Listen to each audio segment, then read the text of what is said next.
യാസീൻ ഓതുന്ന സമയത്ത് ഒരാള് യാസീൻ ഓതുമ്പോ പടച്ചവനെ എന്റെ ഇന്ന കാര്യം നീ സാധിപ്പിച്ചു തരണമെന്ന് നിയ്യത്ത് ചെയ്തിട്ട് യാസീൻ ഓതിയ അതിന് ഉത്തരമുണ്ടെന്ന് നബി മുഹമ്മദ് മുസ്തഫ. നബി മുഹമ്മദ് മുസ്തഫ വഅദ് പറയുന്ന ഉസ്താദിന് ചൂടുവെള്ളം, വഅദ് കേൾക്കാൻ വന്നവർക്ക് ഫ്രൂട്ടി കുടി. ഉസ്താദിന് വാട്ടവെള്ളം, നിങ്ങൾക്കൊക്കെ എന്താ ഫ്രൂട്ടിയാണോ കുടിക്കണേ? എന്താ കുടിക്കണേ? ഫ്രൂട്ടി. ശരി, അള്ളാഹു എനിക്ക് ഹൗദുൽ കൗസർ നൽകി അനുഗ്രഹിക്കുമാറാകട്ടെ. ആമീൻ പറ, ആമീൻ പറ. ചുമ്മാ പറഞ്ഞ അൽഹംദുലില്ലാ, അല്ലാഹു നമുക്ക് ഈമാൻ തരുമാറാകട്ടെ. എന്റെ പ്രിയമുള്ള സഹോദരങ്ങളെ, എവിടെ പോയാലും യാസീനല്ലേ ഓതണേ? പറ മനുഷ്യ, യാസീനല്ലേ ഓതണേ? മരണ വീട്ടിൽ പോയ യാസീൻ ഓതും, പള്ളിക്കാട്ടിൽ പോയ യാസീൻ ഓതും, കല്യാണ വീട്ടിൽ യാസീൻ ഓതും, എവിടെ പോയാലും യാസീൻ ഓതും. എന്റെ 114 സൂറത്ത് യാസീൻ മാത്രമേ ഉള്ളൂ. എന്റെ ബക്കറ ഓതാത്തെ? എന്തേ ബക്കറ ഓതാത്തെ? നീ വിചാരിച്ച ഉസ്താദിനെ കൈമടക്കിട്ടാനാണെന്ന്? അല്ല മോനെ, അല്ല. യാസീൻ ഓതുമ്പോ നിന്റെ മനസ്സിൽ എന്താണോ നീയത്ത്, ആ നീയത്ത് അല്ലാഹു നിനക്ക് സാധിപ്പിച്ചു തരുമെന്ന് ആദരവായ പ്രവാചകൻ നബി മുഹമ്മദ് മുസ്തഫ സല്ലല്ലാഹു അലൈഹി വസല്ലം തങ്ങൾ പറഞ്ഞു, നീ ഖുർആൻ ഓത്, നീ ഖുർആൻ ഓത്. എവിടാപ്പ ഖുർആൻ ഓതല്?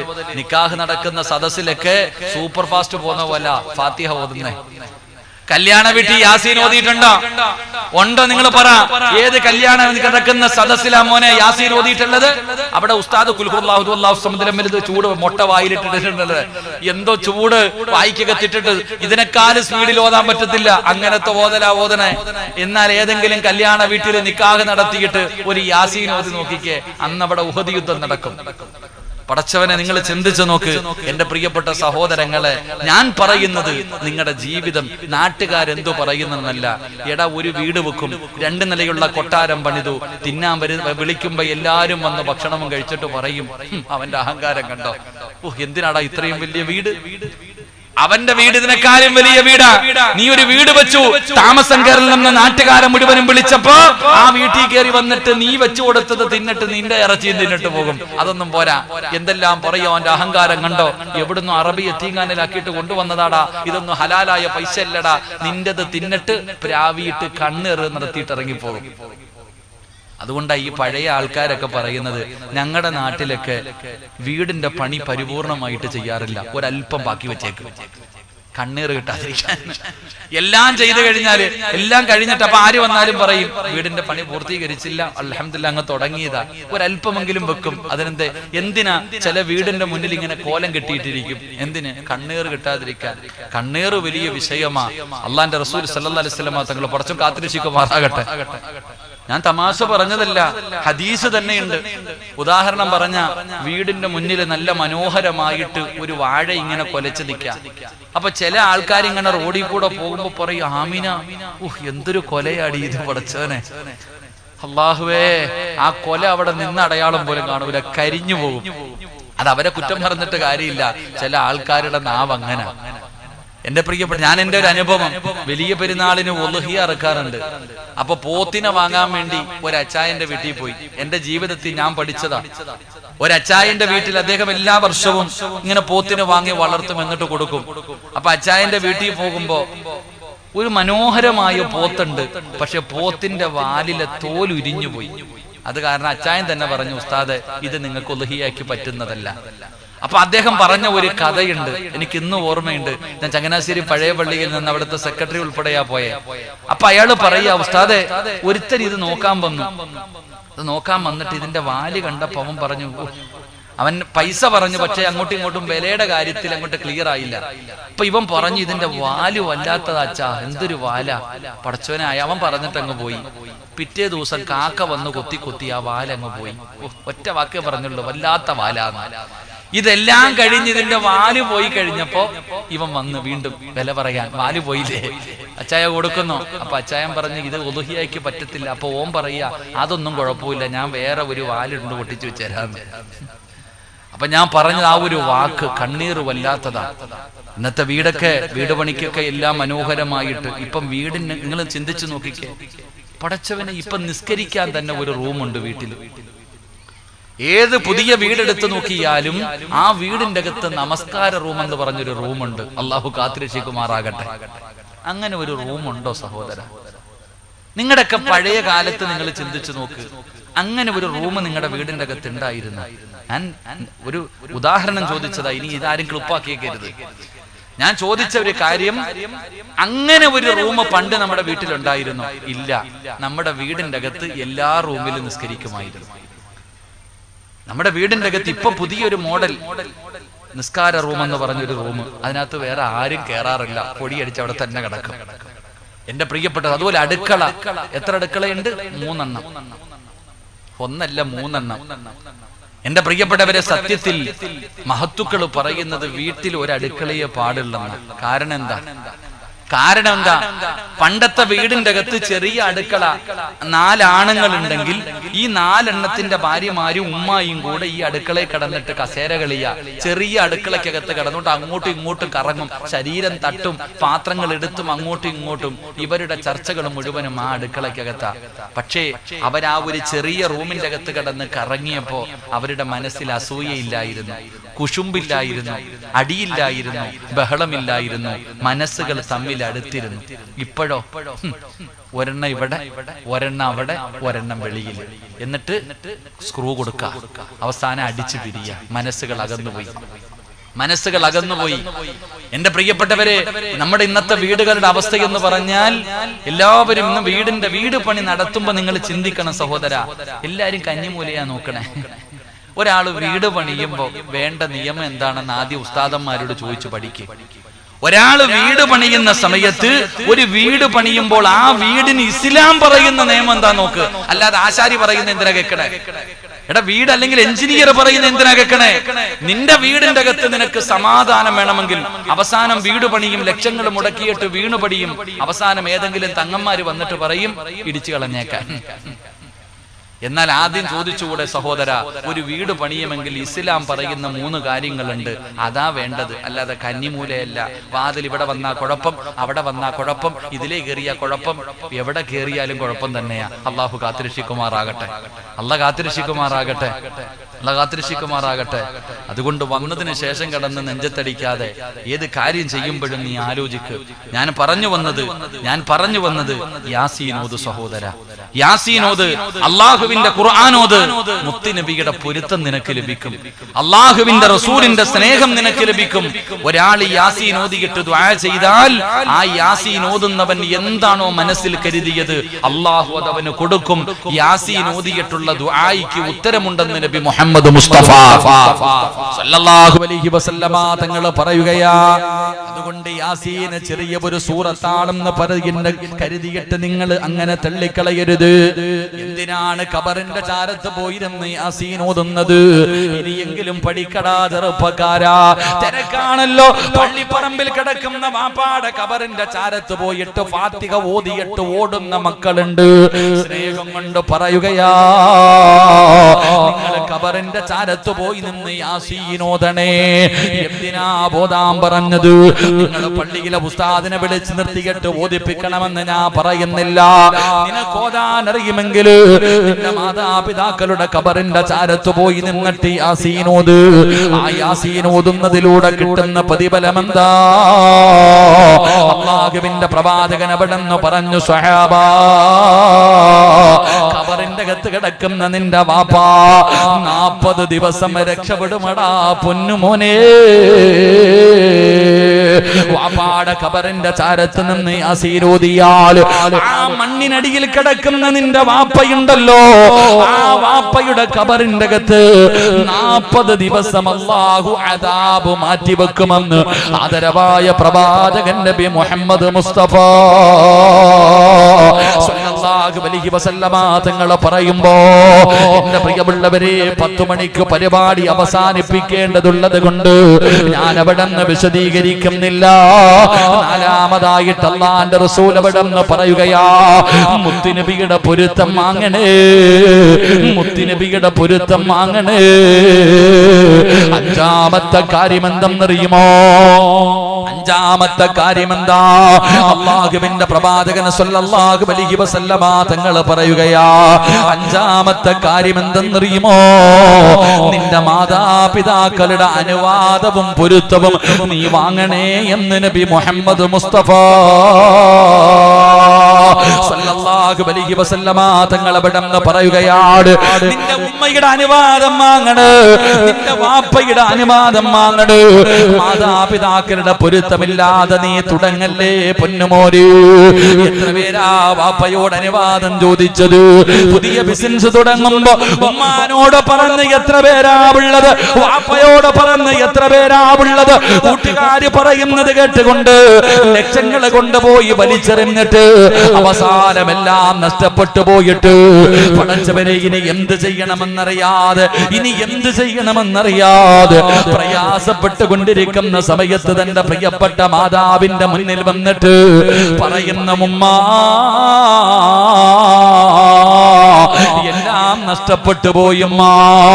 അവസാനമല്ലടാ ചെറുപ്പക്കാരാ പറയേണ്ടത്, ഈ സദസ്സിലിരിക്കുന്നവരോട് പടച്ചവനെ നിങ്ങൾ ആരോട് പറയും? നിങ്ങളുടെ ഭാര്യമാരോട് പറയുമല്ലോ.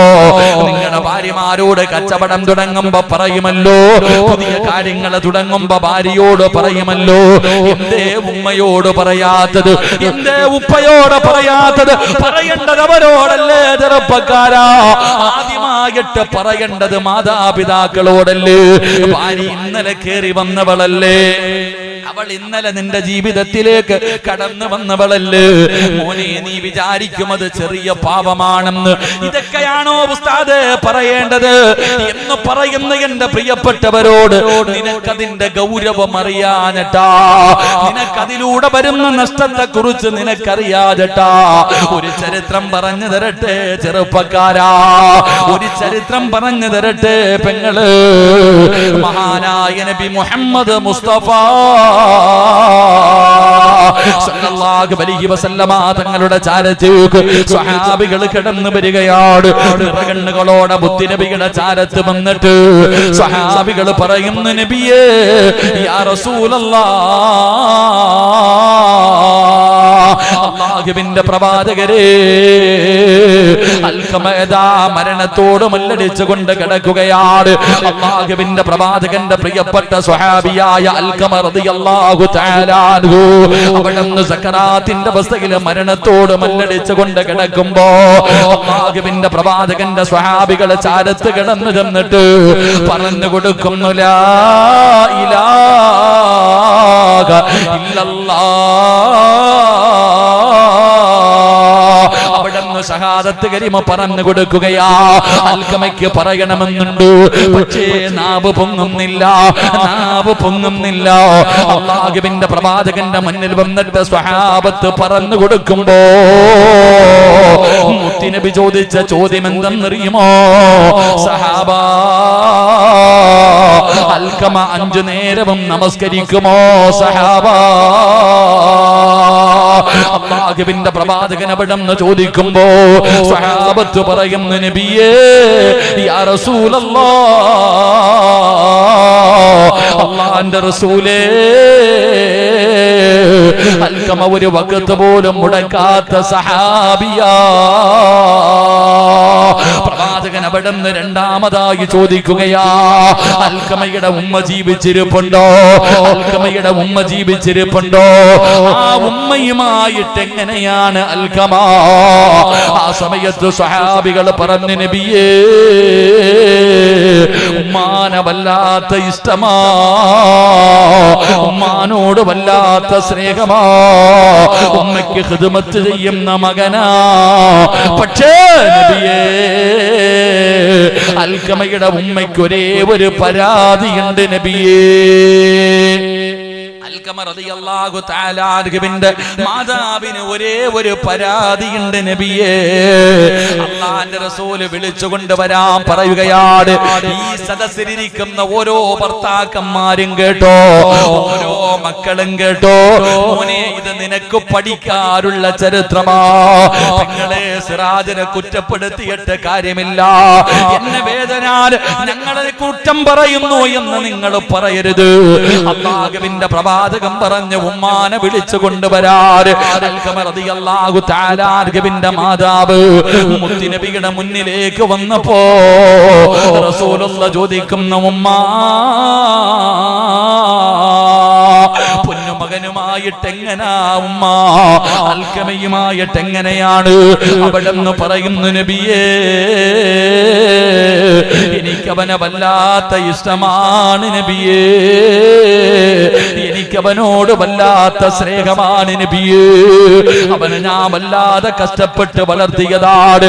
പക്ഷേ ഉമ്മയുടെ മനസ്സിന്റെ വേദന എന്തെന്നറിയോ? ഉമ്മയുടെ മനസ്സിന്റെ വേദന എന്തെന്നറിയോ? യാ റസൂലല്ലാഹ്, എന്ത് കാര്യമുണ്ടെങ്കിലും അവൻ ആദ്യം പറയുന്നത് അവന്റെ ഭാര്യയോടാണ് നബിയേ. എന്തുണ്ടെങ്കിലും അവൻ ആദ്യം വന്നിട്ട് അവന്റെ കാര്യങ്ങൾ പറയുന്നത് അവന്റെ ഭാര്യയോടാ, പിന്നെ എന്നോട് പറയുകയുള്ളൂ. അവൻ രണ്ടാമത് എന്നോട് പറയുകയുള്ളൂ. അവൻ ആദ്യം പറയേണ്ടത് എന്നോടല്ലേ നബിയേ, ഞാൻ അവന്റെ ഉമ്മയല്ലേ നബിയേ, ഞാൻ അവനെ കഷ്ടപ്പെട്ട് വളർത്തിയതല്ലേ നബിയേ, അവൻ എന്നെക്കാലു സ്നേഹം അവന്റെ ഭാര്യയോടാണ് നബിയേ. അതെനിക്ക് സഹിക്കാൻ കഴിയുന്നില്ല നബിയേ. അല്ലാഹുവിന്റെ റസൂല് പറഞ്ഞു, ഉമ്മ പൊരുത്തപ്പെട്ട് കൊടുക്കുമ്മ. അൽക്കമയ്ക്ക് ലാ ഇലാഹ ഇല്ലല്ലാഹ് പറയാൻ, അൽക്കമയ്ക്ക് ലാ ഇലാഹ ഇല്ലല്ലാഹ് പറയാ കഴിയുന്നില്ല ഉമ്മ, നിങ്ങളൊന്ന് പൊരുത്തപ്പെട്ട് കൊടുക്ക്.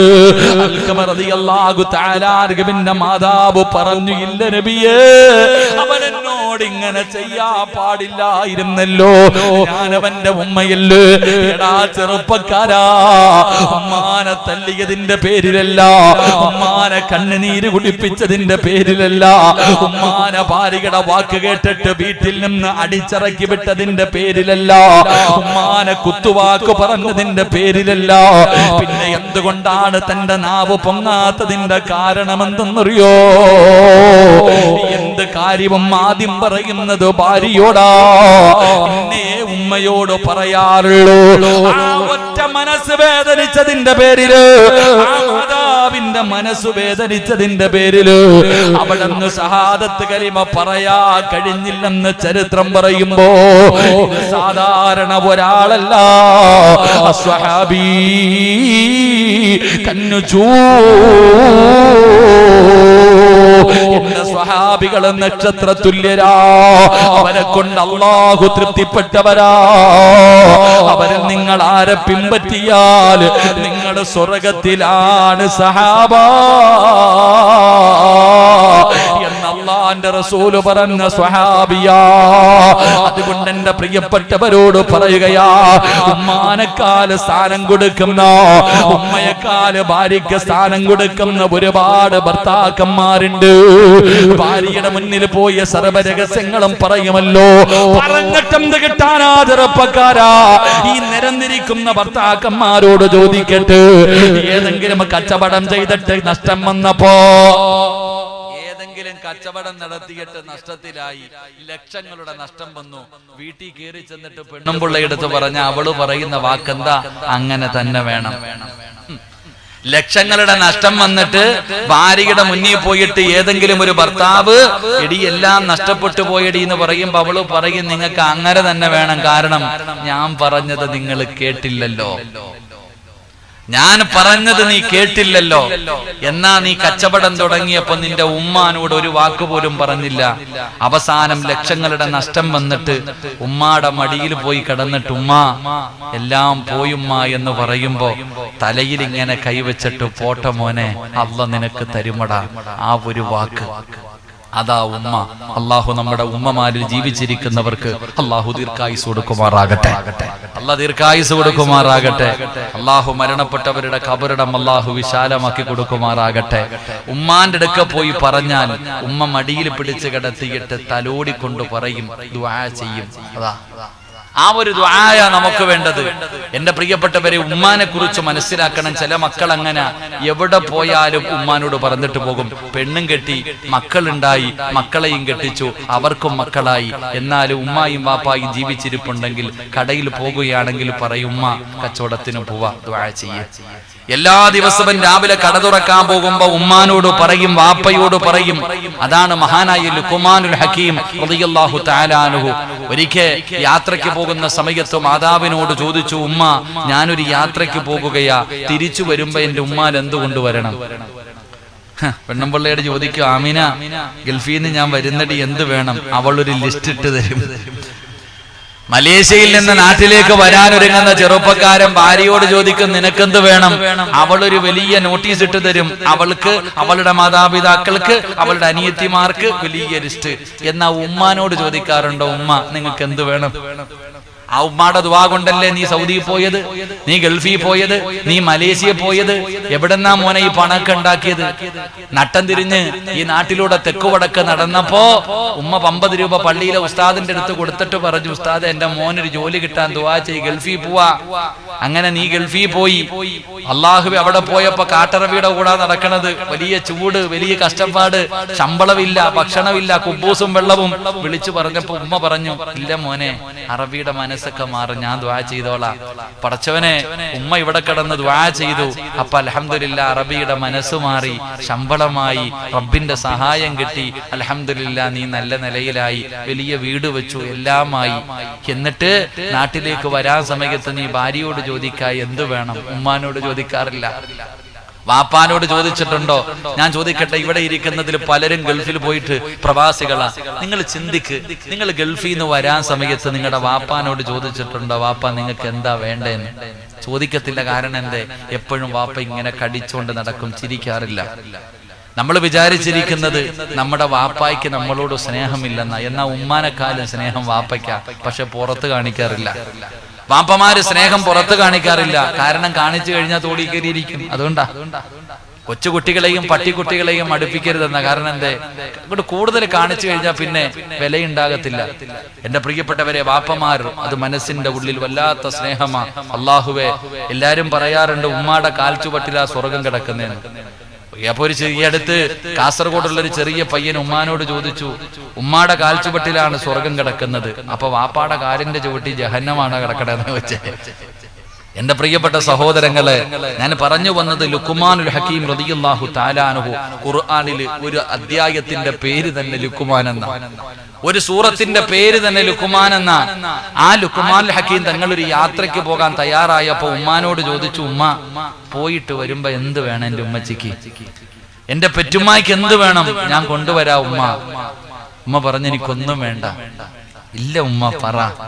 ആ സമയത്ത് പറഞ്ഞു, നീ തിരിച്ചു വരുമ്പോ സ്വർഗത്തിലെ ഒരു പിടി മണ്ണ് വാരിയിട്ട് വന്നാ മതി, ഒന്നും എനിക്ക് വേണ്ട. നീ തിരിച്ചു വരുമ്പോ സ്വർഗത്തിലെ ഒരു പിടി മണ്ണ് വാരിയിട്ട് വരണം. ലുഖ്മാനുൽ ഹക്കീം റളിയല്ലാഹു തആല അൻഹു ചോദിച്ചു, സ്വർഗത്തിലെ മണ്ണ് വേണോ? അതിനെന്തിനാ ഞാൻ പോയിട്ട് വരണവരെ കാത്തിരിക്കണേ? ഇപ്പൊ തരാം ഉമ്മ. ഉമ്മയ്ക്ക് സ്വർഗത്തിലെ മണ്ണല്ലേ വേണ്ടേ? ഉമ്മാടെ കാൽച്ചുവട്ടിൽ ഇരുന്നിട്ട് പറഞ്ഞു, ഒന്ന് കാലുവെക്കുമ്മ. ഉമ്മ കാലുവെക്കിയപ്പോ ആ കാല് ചുംബിച്ചിട്ട് കാലിന്റെ അടിയിൽ നിന്ന് ഒരു പിടി മണ്ണ് വാരി ഉമ്മയുടെ കൈ വെച്ചിട്ട് പറഞ്ഞു, ഇതാ ഉമ്മ സ്വർഗത്തിലെ മണ്ണ്. അള്ളാഹു നമുക്ക് ഈമാൻ നൽകുമാറാകട്ടെ. അപ്പൊ ഞാൻ പറഞ്ഞു വന്നത്, എന്റെ പ്രിയമുള്ള സഹോദരങ്ങളെ, ഉമ്മായോടും വാപ്പാനോടും അനുവാദം ചോദിക്കണം. ഏത് ബിസിനസ് തുടങ്ങുമ്പോ അപ്പൊ നീ ചോദിക്കൂ, ഉസ്താദെ വാപ്പ പള്ളിപ്പറമ്പിൽ കിടക്കല്ലേ, എങ്ങനെ അനുവാദം ചോദിക്കാം? പോയി ചോദിക്കണം മോനെ. പള്ളിപ്പറമ്പിൽ കിടക്കുന്ന പിതാവിന്റെ ഖബറിന്റെ ചാരത്ത് പോയിട്ട് നീ ചോദിക്കണം.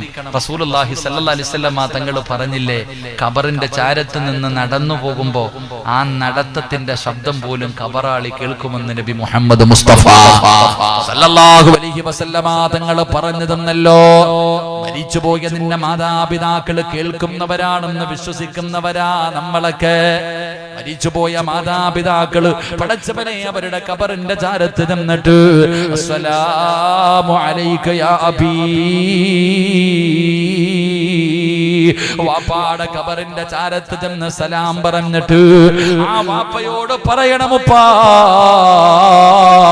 ഞാനൊരു കച്ചവടത്തിനിറങ്ങുകയാവുപ്പാ, ഞാനൊരു വീട് വെക്കാനിറങ്ങുകയാവുപ്പാ, ഞാനൊരു വിവാഹത്തിന് പെണ്ണ് കാണാൻ ഇറങ്ങുകയാണ്. നിങ്ങൾ ഉണ്ടായിരുന്നെങ്കിൽ എന്റെ കൂടെ വരേണ്ടത് ഉപ്പയായിരുന്നല്ലോ, എന്റെ ഉമ്മയായിരുന്നല്ലോ. എന്റെ വീടിന് കുറ്റിയടിക്കുമ്പോ ആദ്യമായിട്ട് കൂടെ നിൽക്കേണ്ടത് എന്റെ ഉപ്പയായിരുന്നല്ലോ. നിങ്ങൾ ഖബറിലാണെങ്കിലും പടച്ചവരെ ദുആ ചെയ്യടേ ഉപ്പാ എന്ന് പറഞ്ഞുകൊണ്ട് മാതാപിതാക്കളുടെ പൊരുത്തം ചോദിക്കടേ. ആ മാതാപിതാക്കളുടെ അനുവാദമില്ലാതെ ഒന്നും ചെയ്യാൻ നീ തയ്യാറാകണ്ട. എത്ര വലിയ കോടിക്കണക്കിന് ചെലവഴിച്ചാൽ അവസാനം നിനക്ക് നഷ്ടമാ മോനെ, അവസാനം നിനക്ക് നഷ്ടമാണ്. അതുകൊണ്ട് എന്റെ പ്രിയപ്പെട്ടവരോട് പറയുകയാ, അല്ലാഹുവിന്റെ പ്രവാചകൻ സല്ലല്ലാഹു അലൈഹി വസല്ലമ തങ്ങൾ പറയുകയാണ്, മുത്തുനബി അവിടെ നിന്ന് പറഞ്ഞു തരികയാ, നിന്റെ മാതാപിതാക്കളുടെ പൊരുത്തം വാങ്ങണേ, അവരുടെ അനുവാദം വാങ്ങണേ, എങ്കിലേ നിനക്ക് അല്ലാഹുവിന്റെ സഹായവും പടച്ച റബ്ബിന്റെ തൃപ്തിയും അല്ലാഹു നിനക്ക് ബർക്കത്ത് തരൂ എന്ന് നബി മുഹമ്മദ് മുസ്തഫ സല്ലല്ലാഹു അലൈഹി വസല്ലമ തങ്ങൾ പറയുമ്പോ, അല്ലാഹുവേ ജീവിച്ചിരിക്കുന്ന ഞങ്ങളുടെ മാതാപിതാക്കൾക്ക് നീ ആഫിയത്ത് നൽകണേ അല്ലാ, ദീർഘായുസ് നൽകണേ അല്ലാ, അവരുടെ പൊരുത്തം നൽകണേ അല്ലാ. പള്ളിപ്പറമ്പിൽ 6 അടി മണ്ണിന്റെ അകത്ത് കിടക്കുന്ന ഞങ്ങളുടെ മാതാപിതാക്കളുടെ മണ്ണറ മണിയറയാക്കണേ അല്ലാ.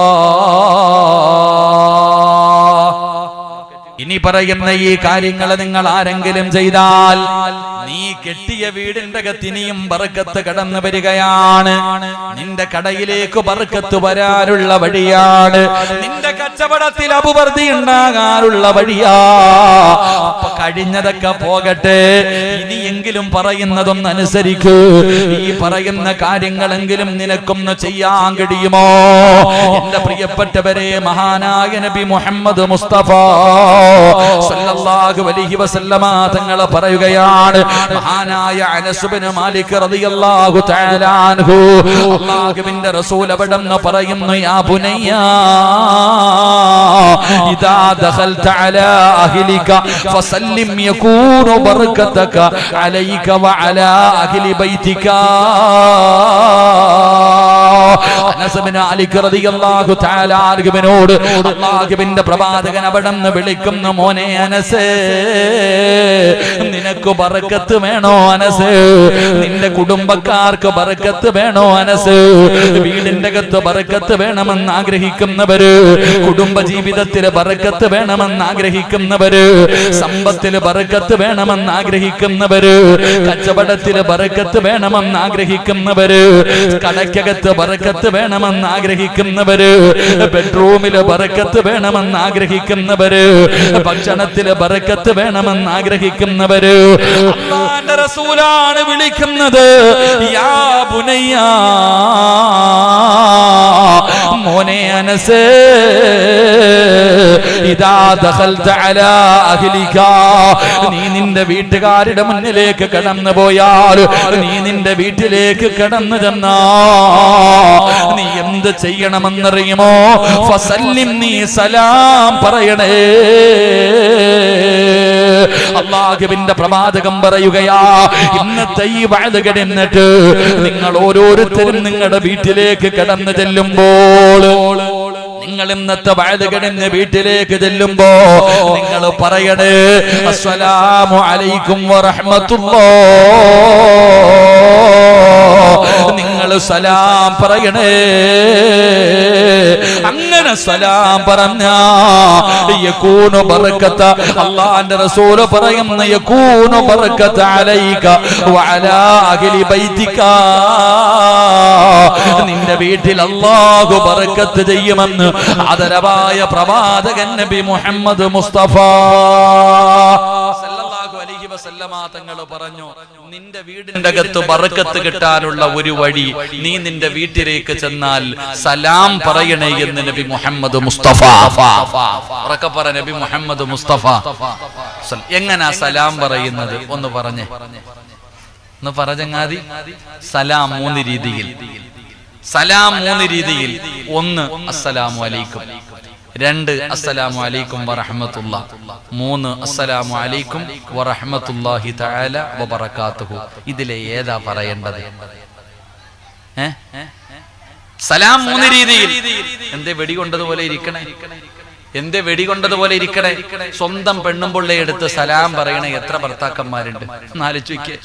വീട്ടിൽ കയറി ചെല്ലുമ്പോ ഭാര്യയോട് പറയാ അസ്സലാമു അലൈക്കും. ഇന്ന് വയത് കഴിഞ്ഞിട്ട് നിങ്ങൾ ആരെങ്കിലും വീട്ടിൽ പോയിട്ട് പെണ്ണുമ്പുള്ളയെ എടുത്ത് സലാം പറഞ്ഞ ഓള് ചിന്തിക്കും, പഠിച്ചവനെ ശൈത്താൻ വല്ലതും കൂടിയല്ല. പതിവാ ഇങ്ങനെ ആദ്യമായിട്ടാ. നിങ്ങൾ ചിരിക്കണ്ട. നിങ്ങളെങ്ങാണം പോയിട്ട് സലാം പറഞ്ഞ ഓ ആമിന ഇന്ന് വീട്ടിൽ പോയിട്ട് ബെല്ലടിച്ചു, കെട്ടിയവൻ ഉറക്കത്തിൽ നിന്ന് എഴുന്നേറ്റ് വരിക, ഇച്ച ഇങ്ങനെ ഇറങ്ങി വന്ന് വാതിൽ തുറക്കുമ്പോ ആമിനാത്ത ഇങ്ങനെ നിന്നിട്ട് അസ്സലാമു അലൈക്കും വറഹ്മത്തുള്ളാഹി തആല വബറകാതുഹു അങ്ങാരി വെടി കൊണ്ടതുപോലെ നിൽക്കുക. പടച്ചവനെ ഉസ്താദിന്റെ അടുക്കുന്ന ഒരു ചരട് പൊതി വാങ്ങണം. കാരണം വാതിന് പോയപ്പോ ഏതോ ശൈത്താൻ കൂടിയെന്ന്. കാരണം നമ്മളാരും പറയാറില്ല, നമ്മളാരും സലാം പറയാറില്ല. നമ്മളെക്കാളും വലിയ പിശുക്കന്മാര് ലോകത്തുമില്ല. അള്ളാഹു കാത്തിരക്ഷിക്കുമാറാകട്ടെ. എന്തേ മനുഷ്യ ഒരു സലാം പറഞ്ഞ ഫോൺ വന്നാൽ ആദ്യം ചോദിക്കുന്നത് ഹലോന. സലാം പറയണ എത്ര പേരുണ്ട്? സ്വന്തം പെണ്ണുമ്പിള്ളയാ വിളിക്കുന്നതെന്നറിയാം. അറിയാത്ത നമ്പരാണെങ്കിൽ നിങ്ങൾ ചോദിക്കുക, ഉസ്താദ് അറിയാത്ത നമ്പരാണെങ്കിൽ ഒരു അമുസ്ലിമാണ് വിളിക്കുന്നെങ്കിൽ സലാം പറയാൻ പാടുണ്ടോ? ഇല്ല. നിന്റെ പെണ്ണുമ്പിള്ളയാ വിളിക്കണേ, നമ്പര് നിനക്കറിയാം, എന്നാ നീ അസ്സലാമു അലൈക്കും എന്തേ നിൽക്കില്ല. പെണ്ണുമ്പിള്ള വിളിച്ച് ആദ്യം ചോദിക്കുക എന്തേന്ന് ചോദിക്കണേ. ഭാര്യയെ വിളിക്കുമ്പോ അറിയാം, ഭാര്യയാണ് ഫോൺ വിളിക്കുന്നെങ്കിൽ അറിയാം. ചുമ്മാതെ നിൽക്കുക കൂട്ടുകാരുടെ കൂടെ, അപ്പോഴാണ് പെണ്ണുമ്പിള്ള ഫോൺ വിളിക്കണത്. എടുത്തിട്ട് എന്താടി, എന്താ വിശേഷം, സുഖം, കഴിഞ്ഞു, അസ്സലാമു അലൈക്കും. അപ്പൊ മനസ്സിലായിക്കൊണ്ട് അത് ഭാര്യയെ വിളിച്ചത്. വേറെ ആരെങ്കിലും വിളിക്കുവാണെങ്കിൽ ചോദിക്കും ഹലോ എന്താ, സുഖമാണോ, തിന്നോ, ഉറങ്ങിയോ, കടന്നോ, നടന്നോ. ഇതവസ്ഥ. എന്റെ പ്രിയപ്പെട്ട സഹോദരങ്ങളെ, വീട്ടിലേക്ക് കടന്നുപോയാൽ സലാം പറയണം, അതും പരിപൂർണമായി പറയണം. ഇനി വീടിന്റെ അകത്ത് ആളില്ലെങ്കിലോ, വീടിന്റെ അകത്ത് ആളില്ലെങ്കിലും സലാം പറയണം. വീടിന്റെ അകത്ത് ആളില്ലെങ്കിലും സലാം പറയണം. നീ രാവിലെ കട തുറക്കാൻ പോവാ, എങ്ങനെ സലാം പറയണ്ടേ? കട തുറക്കുമ്പോ അല്ലാഹുവിന്റെ പ്രവാചകൻ പറയുന്നു അസ്സലാമു അലൈനാ വഅലാ ഇബാദില്ലാഹി സ്വാലിഹീൻ. കട തുറക്കുമ്പോഴും നീ സലാം പറയണേ. മടക്കാൻ കടക്കകത്ത് ആളില്ലെങ്കിലും അല്ലാഹുവിന്റെ മലക്കുകളുണ്ടല്ലോ, അല്ലാഹു ഇഷ്ടപ്പെട്ടവരുണ്ടല്ലോ. എന്റെ പ്രിയപ്പെട്ടവരെ, വീടിന്റെ അകത്ത് ആരുമില്ല, പൂട്ടിക്കിട്ടിരിക്കുകയാണ്. എങ്കിലും വീടിന്റെ അകത്ത് കയറുമ്പോ അസ്സലാമു അലൈനാ വഅലാ ഇബാദില്ലാഹി സ്വാലിഹീൻ. അവിടുന്ന് സലാം പറയണേ. ഈ സലാം നിനക്ക് രക്ഷയാണ്. ഈ സലാം ബർക്കത്ത് കൊണ്ടുവരികയാണ്, അല്ലാഹുവിന്റെ സഹായം കൊണ്ടുവരികയാണ്. ഈ സലാം പറയുന്നതിലൂടെ നിന്റെ മനസ്സുകൾ അടുക്കുകയാ. അതുകൊണ്ട് പ്രവാചകൻ അവിടുന്ന് പറയുകയാ, സലാം പറഞ്ഞുകൊണ്ട് നിന്റെ വീട്ടിലേക്ക് കടന്നു ചെല്ലു, അല്ലാഹു നിന്നിലും നിന്റെ വീട്ടിലും ബർക്കത്ത് ചെയ്യുമെന്ന് ആദരവായ പ്രവാചകൻ നബി മുഹമ്മദ് മുസ്തഫ സല്ലല്ലാഹു അലൈഹി വസല്ലമ തങ്ങൾ പറയുകയാണ്. അതാ സലാം പറയുന്നവർക്ക് കിട്ടുന്ന പ്രതിഫലം എന്തെന്നറിയുമോ? വഅൻ അബീ ഉമാമ റളിയല്ലാഹു തആല അൻഹു ഖാല റസൂലുള്ളാഹി സ്വല്ലല്ലാഹു അലൈഹി വസല്ലം ഇന്ന ഔലൻ നാസി ബില്ലാഹ് മൻ ബദഅഹും ബിസ്സലാം. സലാം പറഞ്ഞുകൊണ്ട് തുടങ്ങണേ. ആദ്യം സലാം പറയുന്നവന്, ആദ്യമായിട്ട് സലാം പറയുന്നവന് ഒരാളെ കാണുമ്പോ അവൻ പറയട്ടെ എന്നല്ല, നീ പറയണേ, നീ മത്സരിക്കണേ. ആദ്യമായിട്ട് ആരാണോ സലാം പറയുന്നത് അവൻ അല്ലാഹുവിന്റെ സാമീപ്യം ലഭിക്കുമെന്ന് നബി മുഹമ്മദ് മുസ്തഫ സല്ലല്ലാഹു അലൈഹി വസല്ലമ തങ്ങൾ പറയുകയാണ്. അവൻ അല്ലാഹുവിന്റെ സാമീപ്യം ലഭിക്കുകയാണ്. അതുകൊണ്ട് എന്റെ പ്രിയമുള്ളവര്, വീട് വെച്ച് കഴിഞ്ഞു, കച്ചവടം തുടങ്ങിക്കഴിഞ്ഞു, കുടുംബജീവിതം തുടങ്ങിക്കഴിഞ്ഞു, അതാ വാഹനം എടുത്തു കഴിഞ്ഞു, ഇനി അതിനകത്ത് ബർക്കത്ത് കിട്ടാനുള്ള വഴിയാ നീ സലാം പറയടേ. അല്ലാഹു നിനക്ക് ബർക്കത്ത് ചെയ്യുമെന്ന് നബി മുഹമ്മദ് മുസ്തഫ സല്ലല്ലാഹു അലൈഹി വസല്ലമ തങ്ങൾ പറയുന്നു, പെങ്ങളെ കേട്ടോ, രണ്ടാമത്തെ കാര്യമാണ്. ഇനി നിനക്ക് ചെയ്യാൻ പറ്റുന്ന രണ്ടാമത്തെ കാര്യം എന്തെന്നറിയുമോ? അല്ലാഹുവിന്റെ റസൂൽ പറയുകയാ, ഇജ്തമിഉ അലാ തുആമികും ഉദ്കുറു ഇസ്മല്ലാഹി അലൈഹി. അല്ലാഹുവിന്റെ പ്രവാചകൻ അവിടെന്ന് പറയുകയാ, ബർക്കത്ത് കിട്ടാനുള്ള രണ്ടാമത്തെ വഴി എന്താ? ബർക്കത്ത് ലഭിക്കാനുള്ള രണ്ടാമത്തെ വഴി എന്താ? മുത്തുനബി എവിടെന്ന് പറയുകയാ, അല്ലാഹുവിന്റെ റസൂൽ എവിടെന്ന് പറയുകയാ, നിങ്ങൾ ഭക്ഷണം കഴിക്കുമ്പോ ബിസ്മില്ലാഹിർ റഹ്മാനിർ റഹീം ബിസ്മി പറഞ്ഞുകൊണ്ട് ഭക്ഷണം കഴിക്കാൻ തുടങ്ങണേ. എന്റെ പ്രിയമുള്ളവരെ, ഈ നാട്ടിൽ അല്ലാഹുവിന് ഏറ്റവും ഇഷ്ടപ്പെട്ട വീട് ഏതെന്നറിയുമോ? നിങ്ങളുടെ ഈ നാട്ടില് അല്ലാഹുവിന് ഏറ്റവും ഇഷ്ടപ്പെട്ട ഭവനം ഏതെന്നറിയുമോ? അത് 2 നിലയുള്ള വീടല്ല, AC ഉള്ള വീടല്ല, ഒരുപാട് ഗാർഡനുള്ള വീടല്ല, സ്വിമ്മിംഗ് പൂളുള്ള വീടല്ല. പടച്ചവനെ, അല്ലാഹുവിന് ഏറ്റവും ഇഷ്ടപ്പെട്ട ഭവനം ഏതെന്നറിയോ? നെഞ്ചു ചിന്തിക്ക ചെറുപ്പക്കാരാ. ഈ സദസ്സിലിരിക്കുന്നവരോട്, ഭാര്യയോടും ഭർത്താവിനോടും ഞാൻ ചോദിക്കുകയാ, ഈ സദസ്സിലിരിക്കുന്ന മാതാപിതാക്കളോട് ചോദിക്കുകയാ, ഈ നാട്ടിൽ അല്ലാഹുവിന് ഏറ്റവും ഇഷ്ടപ്പെട്ട വീട് ഏതെന്നറിയുമോ? നിസ്കരിക്കുന്ന വീടിനെ കുറിച്ചല്ല, നോമ്പുകാരുള്ള വീടിനെ കുറിച്ചല്ല, സദഖ കൊടുക്കുന്ന വീടിനെ കുറിച്ചല്ല, ഖുർആൻ ഓതുന്ന വീടിനെ കുറിച്ചല്ല. അല്ലാഹുവിന്റെ പ്രവാചകൻ പറയുകയാണ്, ഈ നാട്ടിൽ അല്ലാഹുവിന് ഏറ്റവും ഇഷ്ടപ്പെട്ട ഭവനം ഏതെന്നറിയുമോ? ഭാര്യയും ഭർത്താവും മക്കളും കൂടെ ഒരുമിച്ചിരുന്ന് ഭക്ഷണം കഴിക്കുന്ന വീടുണ്ടല്ലോ, അത് അല്ലാഹുവിന് ഏറ്റവും ഇഷ്ടപ്പെട്ട വീടാണെന്ന് ആദരവായ പ്രവാചകൻ നബി മുഹമ്മദ് മുസ്തഫ ബർക്കത്ത് കിട്ടാനുള്ള രണ്ടാമത്തെ വഴി ഒരുമിച്ചിരുന്ന് ഭക്ഷണം കഴിക്കുന്ന വീട്. ആരാപ്പ? ഭാര്യയും ഭർത്താവും മക്കളും കൂടെ ഒരുമിച്ചിരുന്ന് ഭക്ഷണം കഴിക്കണ ഏതെങ്കിലും ഒരു മനുഷ്യനുണ്ടെങ്കിൽ കൈബുക്ക. ഈ കൂട്ടത്തിൽ ഒരുമിച്ചിരുന്ന് ഭക്ഷണം കഴിക്കണത്. സ്റ്റേജിൽ ആരും ഇല്ലേപ്പാ, ആലോചിക്കേ. എന്റെ പൊന്നാര ചങ്ങാതിമാരെ, എങ്ങനെ നിന്റെ വീട്ടിൽ ബർക്കത്തുണ്ടാകും? എങ്ങനെ നിന്റെ വീട്? നീ വിചാരിച്ചോ 2 നില കൊട്ടാരമാണെന്ന്? അല്ലാഹ്ക്ക് അല്ല. അല്ലാഹ്ക്ക് ഇഷ്ടപ്പെട്ടത് നിന്റെ വീടല്ല. എടാ, ഒരു ഭാര്യയും ഭർത്താവും പണ്ടൊക്കെ ഒരു വീട്ടിൽ ഒരു പാത്രമേ ഉള്ളൂ. ഒരു വീടിന്റെ അകത്ത് ഒരു പാത്രമേ ഉള്ളൂ. ആ പാത്രത്തിന്റെ അകത്താണ് എല്ലാരും കൈയിട്ട് വാരി തിന്നണത്. ഇപ്പോഴോ? നീ ചിന്തിച്ചു നോക്ക്. എടാ, ഏറ്റവും വലിയ ശത്രു ആരാ? നിന്റെ ഏറ്റവും വലിയ, നീ വിചാരിക്കുന്നത് നിന്നോട് ഏറ്റവും വലിയ അസൂയ നാട്ടുകാർക്കാണെന്ന. അല്ലടാ മോനെ, പഠിച്ചോ. നിന്നോട് ഏറ്റവും കൂടുതൽ അസൂയ നാട്ടുകാർക്കല്ല, നിന്റെ സ്വന്തം കൂടപ്പുറപ്പിനാ. അല്ലാഹു ഈമാൻ തരുമാറാകട്ടെ. എന്തേ മടിയണ്ട? തെളിവ് വേണോ? തെളിവ് വേണോ?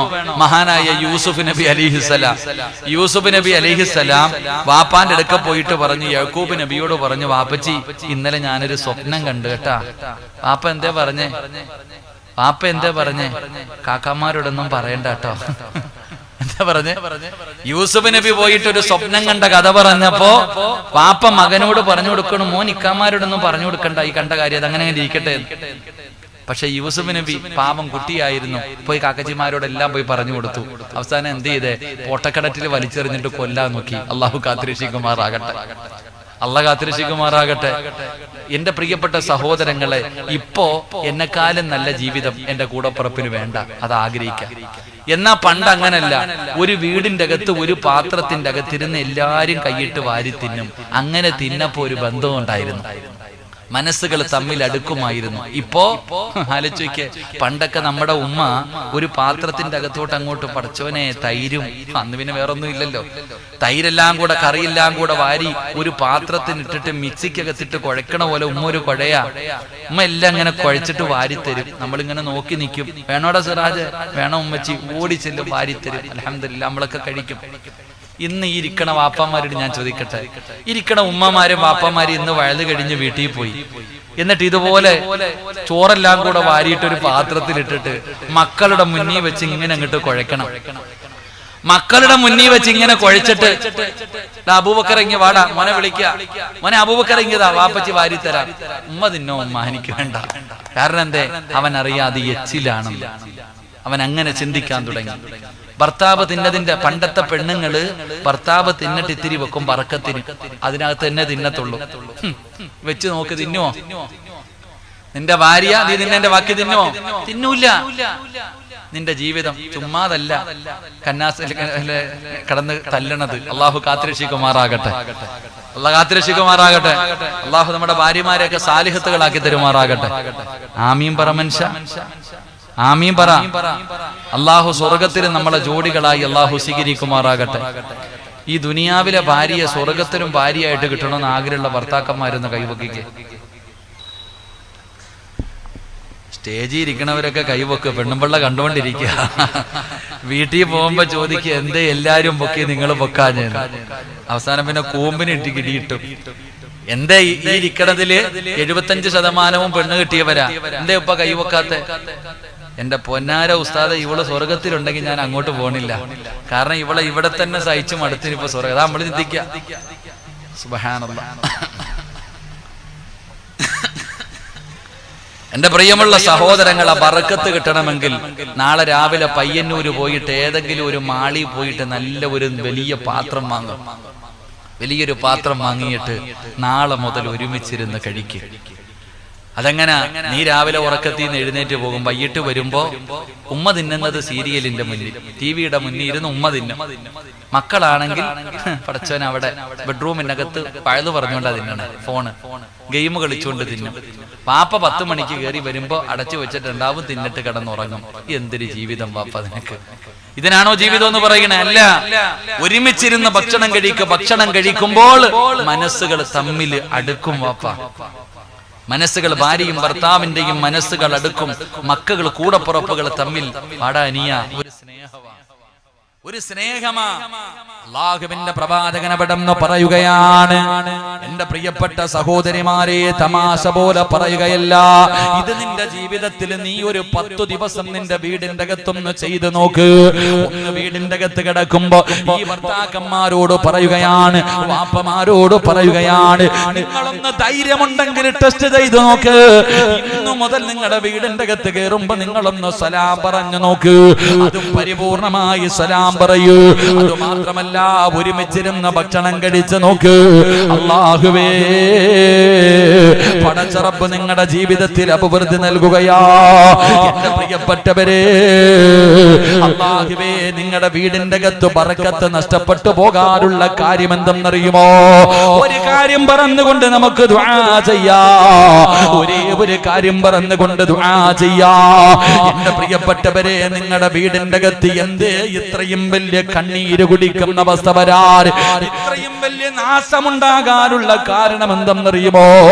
മഹാനായ നബി മുഹമ്മദ് മുസ്തഫ സല്ലല്ലാഹു അലൈഹി വസല്ലമ തങ്ങളുണ്ടല്ലോ. ഒരു ദിവസം അല്ലാഹുവിന്റെ പ്രവാചകൻ തന്റെ ആയിഷ എന്ന് പറയുന്ന പ്രിയപ്പെട്ട ഭാര്യയുടെ വീടിന്റെ അകത്തേക്ക് കടന്നു വരുമ്പോ ആയിഷ ബീവി ഭക്ഷണം കഴിച്ചുകൊണ്ടിരിക്കുകയാണ്. ഭക്ഷണം കഴിച്ചുകൊണ്ടിരിക്കുകയാണ്. ഭക്ഷണം അതാ താഴെ കിടക്കുകയാണ്. അല്ലാഹുവിന്റെ പ്രവാചകന്റെ മുഖമങ്ങ് വാടുകയാണ്. അല്ലാഹുവിന്റെ പ്രവാചകന്റെ മുഖമങ്ങ് വല്ലാതെ വാടുകയാണ്. മുത്തുനബി പറയുകയാ, ഇദാ സഖതതു ലുഖമതു അഹദികും. അല്ലാഹുവിന്റെ റസൂൽ പറയുകയാ, എന്റെ പ്രിയമുള്ളവരെ, ഞാനും നിങ്ങളും ഭക്ഷണം കഴിക്കുന്ന സമയത്ത് നമ്മൾ കഴിക്കുന്ന ഭക്ഷണം താഴെ വീഴുമല്ലോ. ആരാ എടുത്ത് കഴിക്കുന്നത്? ആ താഴെ വീണ ഭക്ഷണം ഏത് വാപ്പയാ കഴിക്കുന്നത്? ഏത് പെണ്ണാണ് എടുത്ത് കഴിക്കുന്നത്? എന്തേ ഇടത് കൈ കൊണ്ടെടുത്ത് വൃത്തിയാക്കി കഴിക്കണമെന്നാണ്. പക്ഷേ നമ്മളെടുത്ത് കഴിക്കാറില്ല. അത് വേസ്റ്റാണെന്ന് കരുതുന്നവരാ, അത് വേസ്റ്റാണെന്ന് കരുതുന്നവരാ.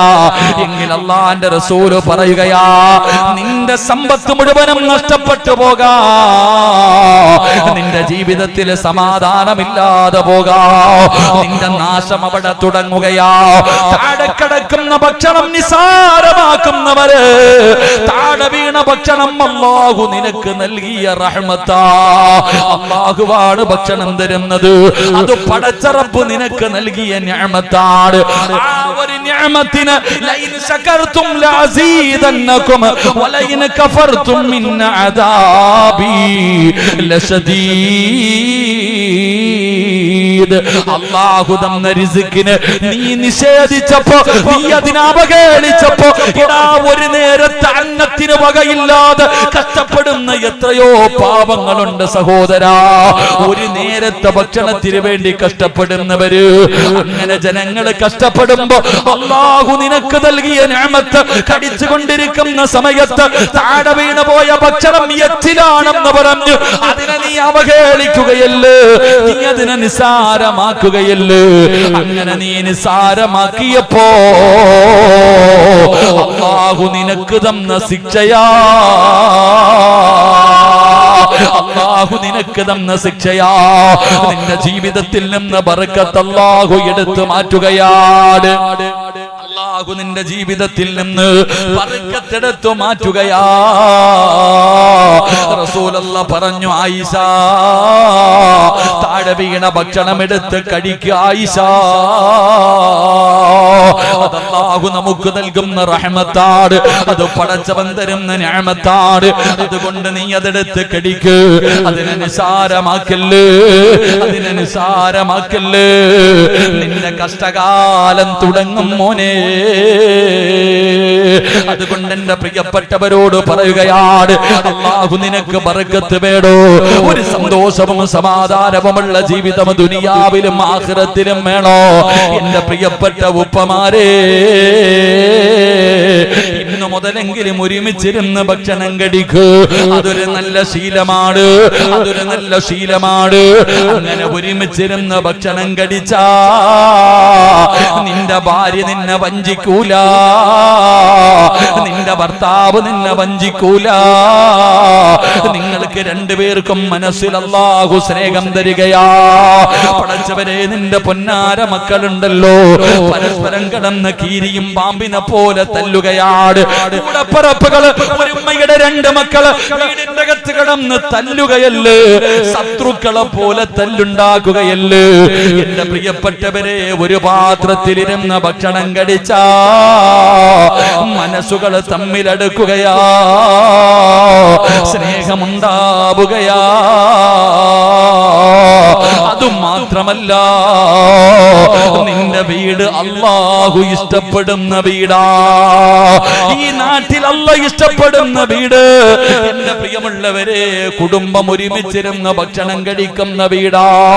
അങ്ങനെ നിങ്ങൾ അല്ലാഹുവേ ഈ പറയുന്ന കാര്യങ്ങൾ നിങ്ങൾ ചെയ്യാ തയ്യാറായ വഅസ്വാജുഹും ഫീ ളിലാലിൻ അലൽ അറായികി മുത്തഖിയൂൻ ലഹും ഫീഹാ ഫാകിഹതു വലഹും മാ യദ്ഊൻ സലാമുൻ ഖൗലൻ മിർ റബ്ബിർ റഹീം.